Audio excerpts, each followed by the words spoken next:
Greetings, I am Mahima Gaur from the Department of English, SPCGC, Government College, Ajmer. I am taking this paper, in fact, the topic of MA previous paper 1B, that is linguistics, phonetics and linguistics paper, and the topic that I'll be dealing today with is the syllable. Now, as the students, my students of linguistics are already aware of the fact that in the offline classes which I took in the college, I already discussed with them about the syllable. And of course, it's extremely important and relevant to understand a sound or a word in a language. Without syllable, we won't be able to go deeper in its understanding. Now, when we analyze a speech, we have to consider units which are higher, individual units higher than the speech sounds.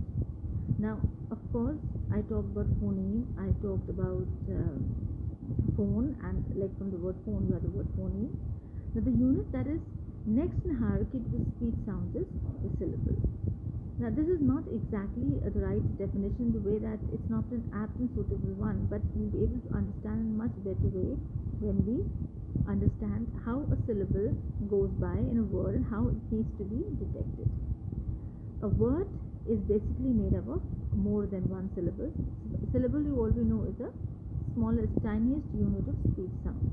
No matter it is phoneme, which is a minimal unit of speech sound. So, it's fairly easy to point out with a fair amount of accuracy how many syllables a given word has.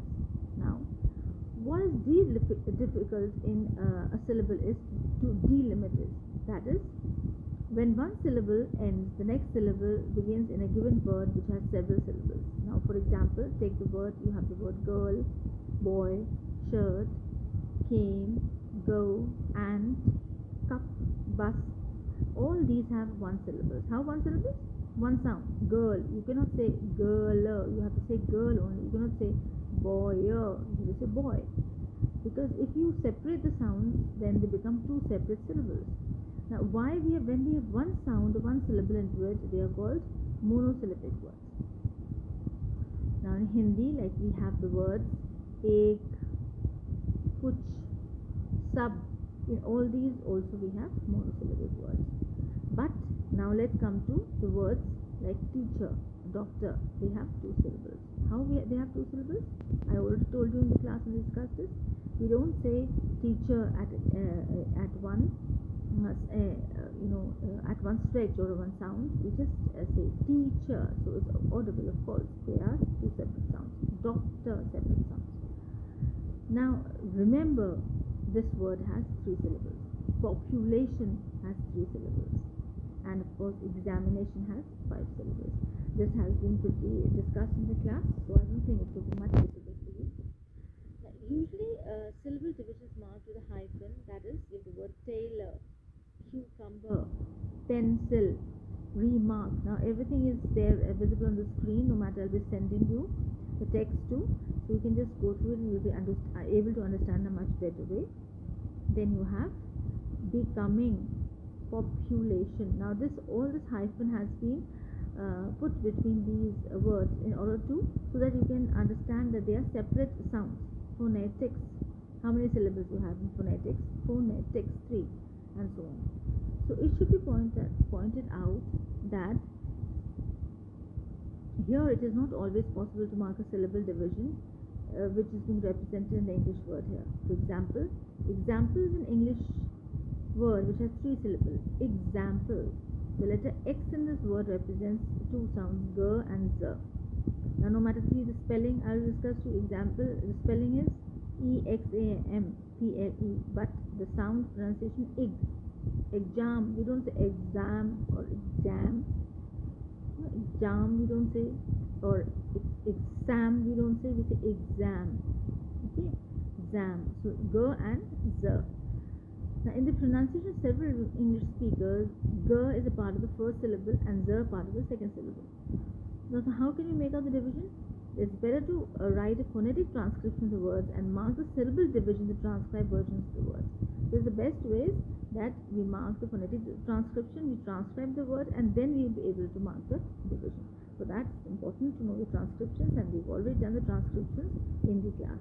Now the words, a few words are there in front of you, like you have the word mispronounce, cigarette, cigarette, 3 syllables.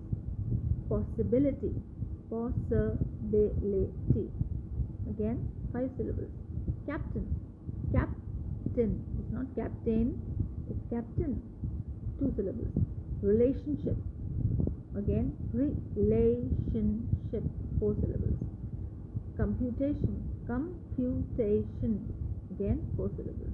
So this is the way when you transcribe, you'll be able to understand a much better way how we have to go about with the syllable. Now, as we said earlier, that it is not always easy to point out where one syllable ends and the next one begins. For example, in the word cigarette, we divided cigarette and then we have 3 syllables into it. Cigarette. Is teacher to be divided into teacher? There are no hard and fast rules regarding the way in which we will divide a word into a syllable, as long as the syllable division does not violate any rules of phonology of the language in question. Because see, we cannot say that we have to say teacher, or no matter sound is there, but we don't speak like this. So the word examination, for example, cannot be divided as examination, because in such a division the consonants g and z occur together initially in the second syllable, and English does not permit these consonants to begin a syllable. So we don't have to go in detail with the rules, what exactly, why examination has 5 syllables and why we cannot say that. This is not this thing. Our concern only is that we should be able to understand a word, a syllable, and how to demarcate it in such a way that it comes out to be a decent pronunciation according to the Indian phonetic alphabet. That is all we have to keep in mind.